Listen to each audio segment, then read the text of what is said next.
L'Union des groupements de parents d'élèves organisait une conférence de presse ce matin, 3 jours après la décision du juge des référés de suspendre la condition de 10 ans de résidence votée par la province sud le 15 juillet l'année dernière, jugeant que cette mesure porte atteinte au principe d'égalité entre élèves et étudiants de la province. Une décision très attendue par l'UGPE.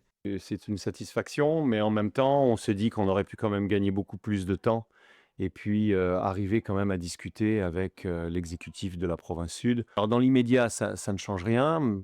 Dans un délai d'un mois, il faut vraiment que la province sud se mette à la page et par contre, d'ici un mois et demi, 2 mois, on a quand même bon espoir qu'un certain nombre de familles qui s'étaient vues refuser la bourse l'obtiennent à nouveau. On espère qu'on va revenir quand même à des chiffres un peu plus corrects sur le nombre de boursiers. Je vous rappelle jusqu'à présent, on avait environ 10 000 boursiers et là, on est tombé à 7 000 quand même avec cette décision, de la province sud qui est quand même, une réduction du tiers quand même du nombre de boursiers, c'est énorme. Dans un communiqué, la province sud a rappelé que cette mesure a été prise pour des raisons budgétaires avant d'indiquer qu'elle ferait appel de la décision. Elle a 15 jours pour se pourvoir en cassation. En attendant, la décision de suspension du juge des référés reste active jusqu'à que le tribunal administratif se prononce à son tour sur la légalité de la mesure. L'UGPE espère que le dossier ira vite car selon eux, il y a urgence.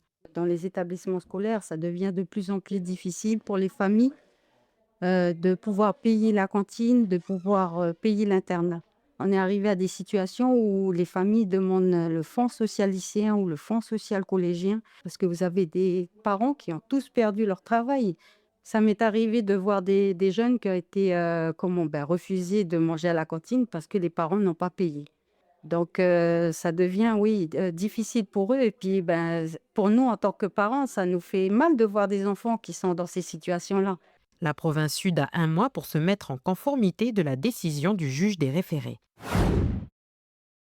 Christian Théin, président du FLNKS et chef de la CCAT, est désormais libre. La Cour d'appel de Paris a donc confirmé sa libération après un an en détention provisoire.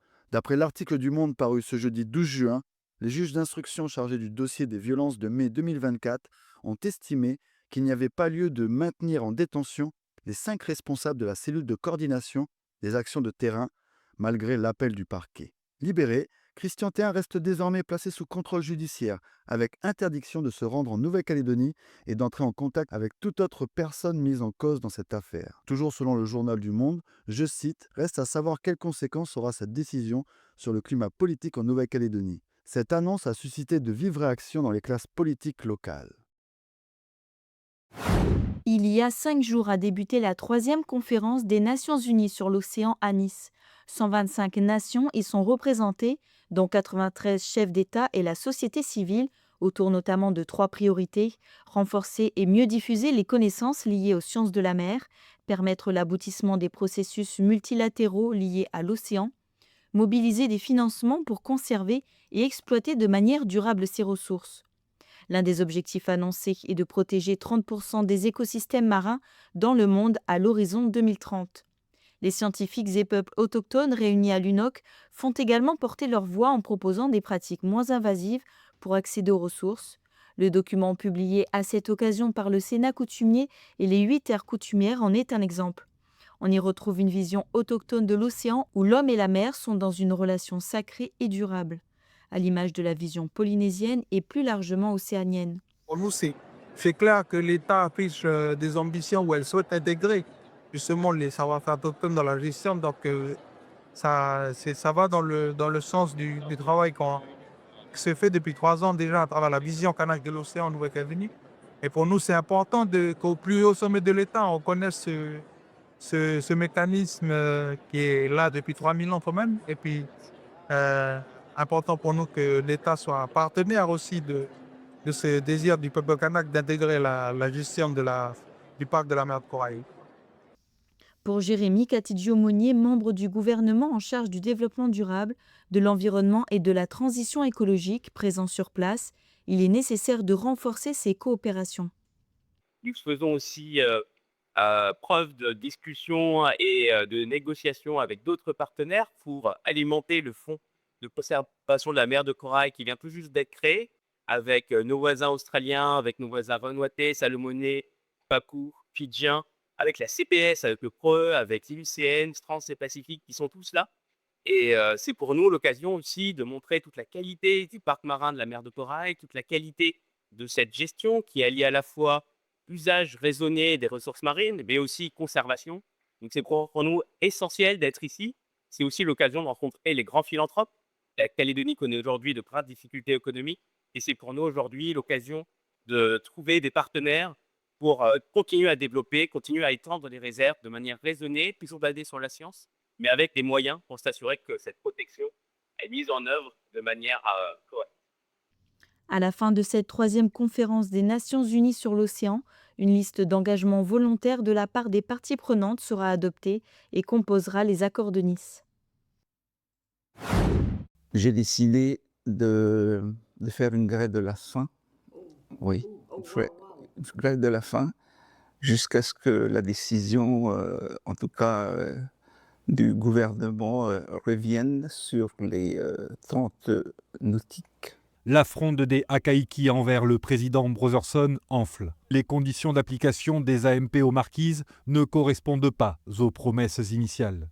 Soit un périmètre de 30 000 nautiques autour des îles, bien loin des 15 000 annoncés par le pays à Nice. Ce que nous demandons, c'est une zone de pêche réservée à la pêche artisanale de 30 000 nautiques pour les pirogues, les bomitiers et les potimarala, et interdit aux thoniers. Pas de doute pour le collectif. Ce périmètre revu à la baisse aura des conséquences. La problématique de passer de 30 à 15, c'est que ça ouvre la voie aux thoniers de pouvoir pêcher entre chacune des îles. C'est-à-dire entre Nukuhiva et Wapo, ils peuvent lâcher une longue line. Ce n'est pas le but. Et donc c'est pour ça qu'on a trouvé un consensus avec les maires pour que ce soit 30 nautiques, pour que chacune des îles et entre les îles, on soit préservé des pêches hauturières, enfin en tout cas des pêches du thonier, quoi. Pour les Hakaiki, comme pour ce collectif, le président aurait cédé face au lobbying des armateurs. Nous constatons encore une fois aujourd'hui que ce sont toujours les intérêts des armateurs de thoniers qui ont été privilégiés par la décision qu'a prise notre président Muay Thai. On ne va pas à l'UNOC, donc quand même quelque chose d'extraordinaire, de planétaire, pour ne parler que pour une catégorie de personnes qui vivent en Polynésie française, qui fait partie de la Polynésie française, c'est-à-dire les armateurs.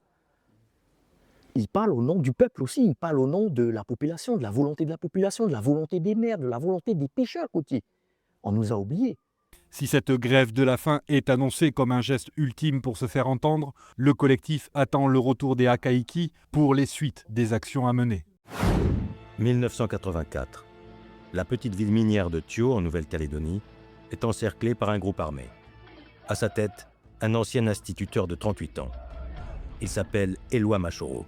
Le Centre culturel Promémie convie les gens demain à une projection du film documentaire Éloi Machoro, itinéraire d'un combattant, réalisé en 2023 par Éric Bauducel, suivi d'une discussion en présence de l'auteur Thierry Charton autour de son nouvel ouvrage Éloi Machoro, une indépendance assassinée. Poindé Naouchoué, directeur du centre, souhaite ouvrir la parole et permettre à chacun d'échanger sur un pan de notre histoire, notamment un an après le 13 mai.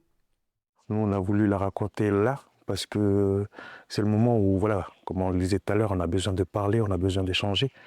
Et commémorer Éloi Machoro, c'est aussi commémorer une histoire ce qui s'est passé avant. Si on ne le soigne pas, ça revient encore.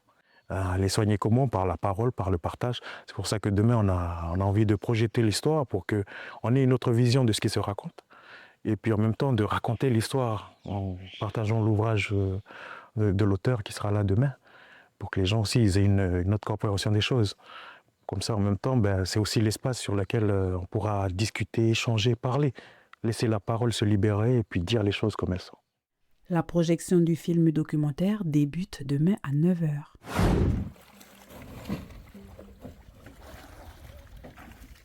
Opération collecte des déchets dans les baies de Naketi à Kanala. Initiée par la paroisse protestante de Nehowase et la chefferie de Pepouer-et-Moins. 7 bateaux et une 50aine de personnes, adultes et enfants, ont participé à cette action. Pour ramasser tout ce qui est plastique, jeté par les bateaux et puis emmené par l'inondation.